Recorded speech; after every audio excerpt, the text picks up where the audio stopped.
liberal, uma vertente da direita, e o pessoal está querendo saber sobre a Previdência.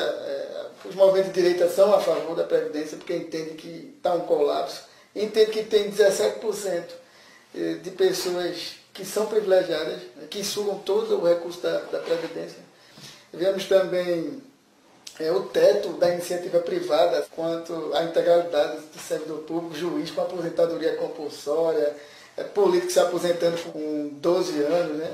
Então o povo quer ver o político, o juiz, todo mundo que já detém uma certa estabilidade. Então o assunto é complexo, a gente tem entrado em vários debates, entendendo que a reforma é necessária e a gente queria ver a sua visão. Essa questão da Previdência é uma questão primeiro de compromisso com o país. O populismo é uma praga, é uma desgraça que tem trazido muitos prejuízos e sempre para a população mais pobre. Você vê que foi feita uma proposta pelo governo, não é uma proposta acabada, né? A gente não se sente no direito, inclusive aqui, de fazer nossas emendas, de tentar aperfeiçoar, de pensar na proteção dos mais pobres, porque isso é o mais importante, mas a gente não pode negar a necessidade de fazer a reforma da Previdência. Isso é quase como você querer negar que o mundo é redondo, é aquela teoria da terra plana que a gente fala na brincadeira, mas negar a necessidade da reforma da Previdência é por aí. Então não é racional eu dizer que eu não preciso fazer a reforma da Previdência. A gente fica preocupado quando a gente vê a manipulação, porque a população mais carente é que paga a conta hoje, então ela paga mais, trabalha mais e ganha menos. A primeira coisa que a gente tem que ver e entender é que a proposta que foi feita, corrigindo algumas questões para o trabalhador rural, para o BPC, ela é uma reforma que traz justiça social. Está diminuindo a alíquota do pobre, daquele que ganha até 2 salários mínimos. Ele vai pagar menos no INSS, enquanto quem ganha mais vai pagar mais. Você nessa reforma está diminuindo o salário dos deputados, dos senadores, dos altos funcionários do judiciário, ou seja, a elite do funcionalismo está tendo uma diminuição de salário, porque hoje você tem uma alíquota linear, quer dizer, você paga um percentual igual para todo mundo. Você vai aumentar para 16% a alíquota de quem ganha mais e baixar para 8% de quem ganha menos. Então você vai ter na prática um aumento da renda do trabalhador mais pobre e um sacrifício daquele que pode, né, realmente pagar um pouco mais. Então é um instrumento de justiça social, fazer quem ganha mais pagar mais. Isso é o mínimo que a gente pode esperar. Quer dizer, aqueles que têm os maiores salários são os primeiros que estão reagindo. Então são as corporações mais organizadas, estão reagindo, já estão manipulando fatos. Teve uma proposta muito ousada do ministro Paulo Guedes em fornecer um auxílio para o brasileiro mais humilde, aquele que não tem renda, de 60 a 65 anos. Hoje, esse brasileiro, sabe quanto é que ele ganha? R$0. Está sendo proposto que ele ganhe R$400 por mês. Aí a gente vê a oposição dizendo, R$400 não dá para nada. Amigo, entre 400 para poder o cara complementar a renda, comprar um pão, e 0, que é o que ele ganha hoje, morrendo de fome, é claro que 400 é melhor do que 0.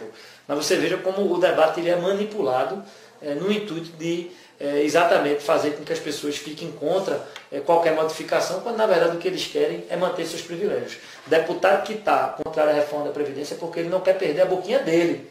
Então, você veja o sacrifício que é para a gente, né, os que atuam na atividade política. Votar a favor de uma reforma, você pode até estar tomando uma atitude impopular, vai diminuir o próprio salário, vai perder a aposentadoria especial, ou seja, mas ao mesmo tempo a gente vai estar salvando o Brasil no médio e longo prazo. Então é um debate muito sério, vamos fazer com muita responsabilidade e fazer algumas emendas para proteger os mais pobres. A nossa lógica é a seguinte, proteger o brasileiro que ganha até 3 salários mínimos. Estou falando de 84% da população brasileira que ganha até 3 salários mínimos. Essa é a grande massa. É uma pequena elite que ganha mais do que isso e está na hora da gente ter um pouco de consciência social. Quem ganha um pouco mais pode se doar um pouquinho pelo país para poder ajudar os nossos irmãos mais pobres. Eu acho a idade mínima, eu pelo menos e quero levar isso ao debate, ao próprio presidente e colocar isso aqui no Congresso, a idade mínima de 65 anos para um médico, para um advogado, para um juiz, ela é muito razoável. Você vive bem, você se alimenta bem, você tem acesso à saúde, você chega em casa, mora com segurança. Então 65 anos é uma idade razoável. Mas eu acho muito pesado para um ajudante de pedreiro eu querer que esse cara esteja trabalhando aos 65 anos de idade. Então, eu acho que a gente não pode tratar a idade mínima de forma linear. É aí onde a gente fala de tentar proteger os mais pobres. Esse debate a gente quer levar. Então, tem que realmente apertar a conta para quem pode mais e aliviar um pouquinho para quem pode menos. Né? Como disse, é muito razoável, né, quem tem nível superior poder trabalhar, porque trabalha com intelecto. Você é um advogado, você tem sua capacidade, você não trabalha com a força dos seus braços, você trabalha com a sua mente. Então, você pode trabalhar até os 65. Já aquele ajudante de pedreiro, cortador de cana, ele precisa dos braços dele, da força física. E a gente sabe que há uma dificuldade maior quando você passa principalmente dos 55 e você está dentro do mercado de trabalho. Então, são esses fatores que a gente precisa ponderar dentro de um debate tão complexo como esse da reforma. E eu acho que a tese que a gente tem que usar é a seguinte: enfrentar o tema, não ir pelo populismo, pela resposta fácil, mas sempre proteger o mais pobre, pensar nele, né, porque a gente tem um sistema hoje muito injusto. É o pobre que está sustentando a aposentadoria de 30, 40, 50 mil reais do rico. Então, o sistema brasileiro, que é o que defende a manutenção, a esquerda defende que continue o sistema atual, né, tirar dinheiro do pobre para poder dar para o rico. A esquerda, meu Deus do céu, está protegendo a si mesmo, né? Protege a si mesmo, protege as corporações e, claro, tem os deputados aqui que estão preocupados em não perderem eles a boquinha, né? Então, é isso que a gente tem que perceber. O cara ainda faz o discurso de que está defendendo o povo, né? Quando, na verdade, ele está preocupado consigo, em não perder a sua possibilidade de se aposentar mais cedo, com salários mais altos. A gente tem que ver pelo exemplo. Eu trabalho desde os 16 anos, tenho 40 anos de idade hoje e não quero, antes dos 65, parar de trabalhar. Mas não é que eu queira isso para todo mundo, não. É porque eu me sinto bem e quero fazê-lo. Mas eu acho que esse compromisso todos os agentes públicos deveriam ter, de querer trabalhar mais e contribuir mais. Beleza, Daniel. Obrigado aí e parabéns pelo posicionamento. Vamos tentar aí fazer o mínimo de alterações possíveis. Concordo com você quando fala da questão de proteção do quem precisa mais, o trabalhador rural, quem trabalha no serviço pesado. Concordo quando você diz que a gente tem que cortar os privilégios, né, dessa classe aí, dessa pequena elite, que detém 41% de todo o recurso da Previdência. Quem é que paga tudo isso? É o povo pobre.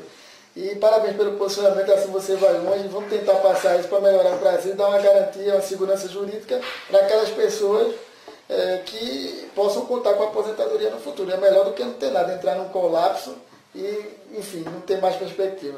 Eu que agradeço, Nelson. Parabéns aí pelo movimento, né? Vocês foram essenciais pela mudança que ocorreu no Brasil no ano passado, durante as eleições, militância de vocês, mas vocês continuam a ter uma importância muito grande, porque a gente precisa agora mostrar a verdade para as pessoas. A gente sabe que as fake news, as mentiras, elas estão já sendo colocadas e a gente não pode deixar que o Brasil retroceda à época do PT, onde a gente teve um desmanto de corrupção, de desigualdade e de proteção dessas castas.